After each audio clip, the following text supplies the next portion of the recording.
안녕하세요. 이상로의 텐텐베거입니다. 글로벌 이벤트를 앞두고 관망세가 짙은 시장입니다. 오늘 이상로 파트너와 오늘장 전략 세워가시죠. 어서 오세요. 네, 반갑습니다. 네, 반갑습니다. 주도주가 부진한 가운데 지수는 하락세입니다. 오늘도 다양한 테마가 보이는데 양자 컴퓨터가 추가가 됐습니다. 지금 우리 시장 테마파크다 이런 얘기까지 나오고 있는데 그래도 내일 새벽에는 엔비디아 실적도 발표가 되고 또 금요일에는 잭슨홈 미팅도 있다 보니까 어느 정도 지수 방향성이 정해지지 않을까 이런 생각이 듭니다. 대표님은 어떻게 생각하세요? 지금 현재 시장 자체가 결국에는 9월 달로 넘어가기 전에 과도기적인 성격이 상당히 강할 수밖에 없는 시장이고 원론적인 부분 자체는 제롬 파월에 대한 발언이라든지 또는 이제 엔비디아에 대한 실적으로는 해결되지 않는 부분이 존재를 합니다. 결국 이제 9월 달에 대한 CPI라든지 또는 이제 9월 달에 금리가 어떻게 결정될 것이냐에 대해서 시장은 좀 더 포커스를 맞추고 있는 부분이기 때문에 이런 불확실성 자체는 9월 달까지 이어갈 수 있다고 봐야 되는 부분입니다. 다만 여기에서 한 가지 긍정적인 것은 최근 들어 하락폭이 대단히 크게 나타났고 시장은 계속적으로 반복적인 학습을 통해 가지고 2600선을 중심으로 해서 이격도가 커졌을 때는 그만큼 당기는 힘들이 나타나면서 수렴 과정을 거치고 있는 부분이라고 판단을 할 수 있겠습니다. 그렇다 보니까 이번 주에 엔비디아에 대한 실적에 대한 부분에서도 일부 시장에 대한 반등은 이어갈 가능성이 저는 높다고 보고 제롬 파월에 대한 입장에서도 추가적인 금리 인상을 쉽게 발언하지는 못할 거라 보거든요. 그래서 그런 발언에 대한 부분 자체를 집중하시는 것보다는 큰 그림상에서는 지금 좀 더 낙폭에 대한 부분 자체가 크게 나타나고 있는 종목군이라든지 또는 주도주가 빠졌을 때 매수하는 전략 또는 이제 테마주에 대한 단기적인 트레이딩 관점에 대한 부분으로 대응을 할 필요가 있다는 말씀도 함께 드리겠습니다. 우리가 앞에서 우리 권미정 앵커가 양자 컴퓨터 관련해서 말씀을 하셨는데 양자 컴퓨터에 대한 이론을 조금만 아시는 분들이라면 이제 양자 컴퓨터에 대한 허와 실에 대한 부분 자체는 충분히 이제 알 거라고 봅니다. 실질적으로 이제 아직까지는 실현에 대한 가능성은 상당히 좀 떨어지는 것이 사실적인 부분이다 보니까 우리가 이제 일종의 지금 현재 빠른 테마에 대한 순환매적인 부분, 롤러코스터에 대한 부분이라고 좀 더 감안을 하셔서 우리가 현재 구간에서는 차라리 좀 더 빠져있던 주도주, 반도체라든지 2차 전지라든지 또는 자동차 관련된 기업들에 대해서 좀 더 집중하는 전략이 필요하다는 말씀을 드리겠습니다.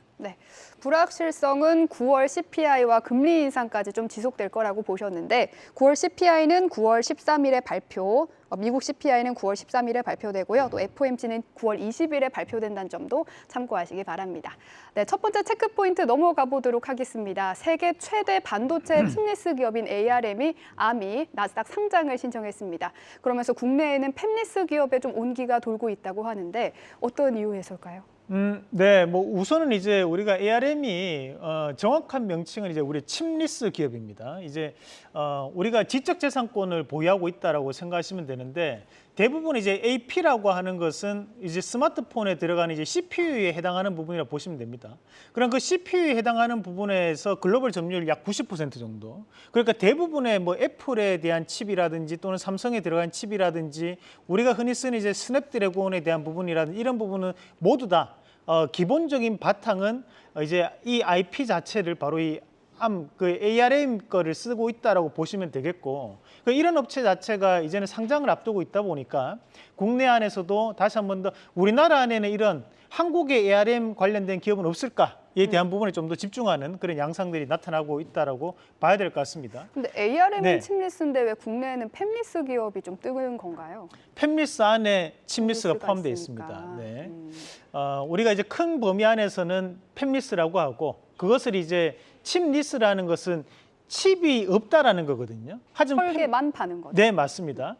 대신에 이제 우리가 그 팹리스라는 것은 우리가 시설이 없다는 거잖아요. 리스라는 것이 부정적 단어이기 때문에 그렇기 때문에 지금 현재 우리가 칩이 없다는 개념, 바로 이제 IP, 지적재산권만을 거래하는 회사라고 생각하시면 됩니다. 그러면 그에 따른 과정 자체에서 우리나라 안에도 관련되어 있는 팹리스라든지 칩리스 기업들이 있는데 우선 오늘 시장에서 봐야 되는 기업들이 몇 가지 있는 것 같습니다. 우선은 이제 텔레칩스 한번 같이 보도록 하겠습니다. 자, 텔레칩스가 오늘 시장에서 반등세를 좀 붙이고 있는 양상들입니다. 우리가 차량용 반도체에 들어가는 팹리스 기업이라고 익히들 알고 계실 것 같고, 마찬가지로 이제 이 관계에 대한 회사 바로 이 칩스앤미디어인데요. 칩스앤미디어가 최근까지 좋은 모습 보이다가 최근에 이제 주가가 좀 더 조정폭을 현재 겪고 있는 양상들이고, 현재는 낙폭과대 이후에 다시 한 번 더 반등을 좀 붙여내는 모습들입니다. 그러면 현재 이 시장에 대한 분위기를 판단했을 때 ARM 관련된 부분 자체 이슈는 좀 더 이어질 가능성이 좀 있다라고 보거든요. 그러면 국내에서도 이에 따른 관련된 기업들에 대한 움직임도 좀 더 이어가지 않을까라는 부분으로 판단을 해볼 필요가 있고, 전 세계적으로 현재는 이제 AI에 대한 수요가 크게 급증하고 있는 양상들입니다. 거기에 따른 부분 자체에서 이런 칩리스 기업에 대한 재평가는 좀 더 이어가지 않을까라는 말씀도 함께 드리겠습니다. 네, 좋습니다. 그러니까 칩리스는 설계도만 팔고 팹리스는 설계도 하고 설계대로 완성된 반도체도 파는데 제조만 다른 회사에 맡기는 거죠. 제조하는 기업을 전공정이라고 하고, 그 제조하는 기업들에 대한 공정을 우리가 파운드리라고 합니다. 파운드리와 전공정에 대한 단어는 똑같은 뜻입니다. 대신에 이제 팹리스라는 것은 좀 더 범위를 크게 잡는데, 우리가 ARM이라는 기업이 있기 때문에 이 정도 구간 안에서 여기 앞에 있는 이 구간을 칩리스라고 하는데요. 이 구간에 대한 부분 자체를 우리 ARM 기업 같은 기업이 담당을 하는 거고, 우리가 이 팹리스와 이 파운드리를 이어주는 개념을 바로 이제 디자인 하우스가 한다, 이렇게 생각하시면 되겠습니다. 네, 좋습니다. 두 번째 체크 포인트 넘어가 보도록 하겠습니다. 거푸집 관련주가 강세라고요? 네, 맞습니다. 이제 우리가 최근에 유행하고 있는 놀이 중에 한 개가 지하 주차장에 아파트 지하 주차장에 내려가 가지고 무량판 구조인지 아니면 기동식 구조인지 확인해 보는 것이 요즘 커뮤니티 사이에서 상당히 유행이라고 합니다. 우리가 이런 무량판 구조라는 것은 이제 그냥 이런 천정에 대한 부분 자체에서 기둥만 이렇게 세워져 있는 구조를 얘기하는 건데, 최근에 이제 문제가 되고 있는 것이 이런 무량판 구조에 대한 부분을 정기 점검하겠다라는 얘기가 나오면서 우리가 이제 거푸집 관련된 기업들에 대한 강세가 현재 나타나고 있습니다. 우리가 이제 거푸집이라는 것이 이제 데크 플레이트를 얘기하는 건데, 이런 부분은 이제 기둥식을 세웠을 때 그에 따른 수요가 좀 더 증가할 수 있는 구조이기 때문에 반사적인 이익이 발생하면서 오늘 시장에서도 강한 강세를 보이고 있는 모습들인데, 과거에 이런 기업들이 이제 재건 관련주로 또 엮여 있는 기업들이기도 합니다. 우선 이제 SY부터 한번 같이 보도록 하겠습니다. 자, SY 같은 경우에는 우리가 과거에 이제 우크라이나 재건 관련된 이슈로 한번 크게 급등을 한 모습들을 나타냈었고, 최근에 다시 한번 더 이런 데크 플레이트 관련된 이슈가 현재 나오고 있는 상황입니다. 국내에서 거푸집 관련돼서는 이 기업이 현재 1위 기업입니다. 점유율 1위 기업이기 때문에 강한 반등세를 나타내고 있는 모습들인데, 저희가 이제 과거 6월 달에 주가에 대한 부분을 볼 때 이 SY를 추천을 한번 해드렸습니다. 그때 가격이 이제 3,900원 밴드였는데, 오늘도 그 3,900원 밴드에 대한 지지를 밟고 다시 한번 더 강하게 상승세를 나타낸다는 것은 추세적 변화를 좀 더 이어가겠다는 뜻으로 좀 받아들일 필요가 있을 것 같고요. 마찬가지로 우리가 점유율을 좀 많이 차지하고 있는 기업 중에 대표적인 기업들이 덕신하우징이라는 기업도 있습니다. 이 덕신하우징도 오늘 다시 한번 더 반등세를 좀 보이고 있는 모습이 나타나고 있고, 자, 제일테크노스도 한번 같이 보도록 하겠습니다. 이 제일테크노스 같은 경우는 시가총이 조금 작기 때문에 움직임이 좀 더 활발하게 나타나는 과정들인데, 지금 현재 시장은 이런 테마주에 대한 움직임들이 상당히 빠르게 나타나고 있기 때문에 이런 제일테크노스에 대한 부분까지도 트레이딩 관점으로서에 대한 접근은 좀 더 활발하게 이루어지지 않을까라는 말씀도 함께 드리겠습니다. 네, 초전도체가 또다시 살아나네요. 이 덕성이 또 상승 VI가 걸리고 서남도 상승을 하고 있습니다. 마지막 체크 포인트입니다. 제약 바이오주인데요. 이 제약 바이오주는 학회 일정에 따라서 관심이 몰리는 경우가 많죠. 이 하반기에도 굵직한 이벤트들이 많은데요. 10월에는 세계 3대 암학회로 불리는 유럽의 종양학회가 있고요. 또 11월에도 미국의 면역항암학회가 예정돼 있습니다. 관련해서 살펴볼 종목은 무엇이 있을까요? 네, 우리가 이제 전반기에는 대부분 다 미국의 학회들이 상당히 중점을 좀 두는 부분들이 존재를 하고, 후반기로 넘어갈수록 이제 유럽에 대한 부분에서 중점을 두는 부분들이 존재를 하는데, 우리가 이 6월 달에도 많은 기업들이 바이오 USA에 참여를 했었습니다. 그런데 사실 큰 성과를 내지는 못했습니다. 왜냐하면 우리가 이런 기술 이전에 대한 부분을 터뜨리기 위해서는 우리가 적어도 이제 씨앗을 뿌리는 단계가 한 1, 2년 정도는 지속돼 줘야 되지만 우리가 코로나로 인해서 이런 학회들 자체가 오프라인으로 열리지 못했기 때문에 대한 영향도 크다고 봐야 되는데요. 이번에 이제 10월 달에 열리는 유럽 종량학회, 우리가 ESMO라고 하는데 이 부분에 대해서 다시 한 번 더 국내 기업들에 대한 강세가 좀 나타나는 부분입니다. 우선은 큐리언트 한번 같이 보도록 하겠습니다. 자, 큐리언트가 최근 들어 주가가 신저가까지 내려오는 모습이 나타나면서 주가 많은 하락세를 좀 보였는데 이 과정에 다시 한 번 더 반등세를 붙이는 상한가가 오늘 달성되는 모습이었습니다. 오늘의 상한가는 의미를 조금 둘 수 있는 상한가로 봐야 될 것 같고 우리가 이제 급락 후에 첫 양봉이 강하게 형성될 때를 우리가 급락 후 첫 양봉을 이제 바닥 탈출에 대한 신호로 많이들 해석하는데 현재 큐리언트 같은 경우에도 다시 한 번 더 우리가 10월 달에 대한 일정을 이미 선반영하는 구간이기 때문에 앞으로도 그런 기대감은 좀 더 이어질 가능성이 있다고 봐야 될 것 같고 자, 유한 양행 한번 같이 보도록 하겠습니다.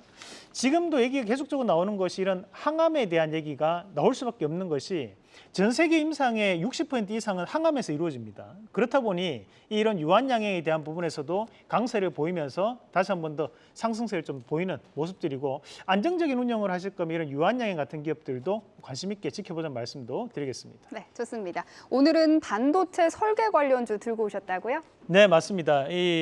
우리가 이제 반도체는 용어가 90%입니다. 용어 정리만 확실하게 해놓으시면 헷갈릴 게 없지만 이 용어가 이제 정리가 안 되면 상당히 헷갈리는 게 또 반도체입니다. 우리가 앞서 이제 칩리스냐, 팹리스냐, 파운드리 전공정이냐 다 비슷한 말이거든요. 하지만 이제 그 부분 자체를 조금 정리를 해드리도록 하겠습니다. 우리가 이제 칩리스라는 것은 이제 칩이 없다는 거죠. 말 그대로 이제 우리는 지적재산권만 팔고 있어요 이 얘기거든요. 그런 지적재산권에 대한 부분을 예를 들면 도화지에 그림을 그리는데 나무 한 그루만 그려 놓는 겁니다. 무조건 제출할 때는 그림의 도화지에 나무 한 그루 그려져 있는 것을 그려줘라고 할 때 그 그림을 그냥 그리는 거예요. 거기에 사람을 추가적으로 그려놓고 뭐 물건을 그려넣는 것은 이제 팹리스 기업들이 하는 거고 기본적인 바탕이 되는 지적재산권을 파는 기업들이 칩리스고 우리나라에는 오픈 엣지 테크놀로지 같은 기업들이 바로 칩리스에 해당하는 기업. 그 해외에서 본다면 ARM 같은 기업들이 있습니다. 자, 그리고 이제 팹리스 관련된 기업들도 국내에 존재를 하는데 우리가 해외로 따진다면 퀄컴이라든지 그런 기업들이 바로 이 팹리스 기업이 되겠죠. 자, 그리고 이제 디자인 하우스는 우리가 팹리스 말 그대로 설계를 그렸던 기업들이 본인들에 맞게끔 그려줄 수 있는 생산해 줄 수 있는 기업을 찾아야 되는데 거기에 따른 시간이 많이 들다 보니까 그것을 위탁으로 진행을 하게 됩니다. 그 위탁에 대한 부분을 맡아서 해주는 기업이 바로 이 디자인 하우스라고 보시면 됩니다. 그 디자인 하우스 기업은 국내에 삼성과 관련된 기업, 가온칩스라든지 코아시아, AD 테크놀로지 같은 기업들이 바로 이 디자인 하우스 기업이다. 이렇게 생각하시면 되겠습니다. 네, 오늘의 원픽은요? 이 중에서 뭐 지금 현재는 칩리스로 대표되는 기업을 한번 공략을 해볼 필요가 있다고 봅니다.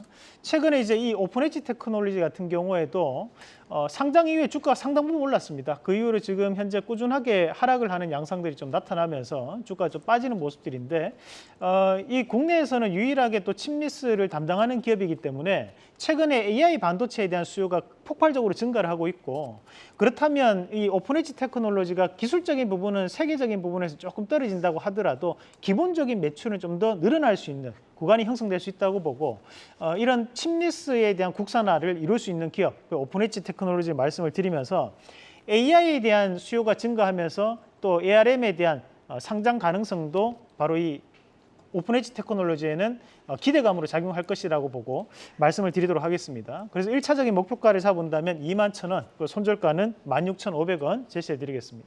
네, 오늘의 원픽은 오픈 엣지 테크놀로지입니다. 조금 전에 의료 AI 종목이나 랩진오믹스가 또 하방 VI가 걸렸는데요. 오늘 참 테마를 중심으로 한 종목들이 거래가 활발하게 이루어지는 것 같습니다. 기본기를 가진 종목을 중심으로 좀 유의해서 대응이 필요해 보입니다. 오늘 말씀은 여기까지 듣도록 하겠습니다. 고맙습니다.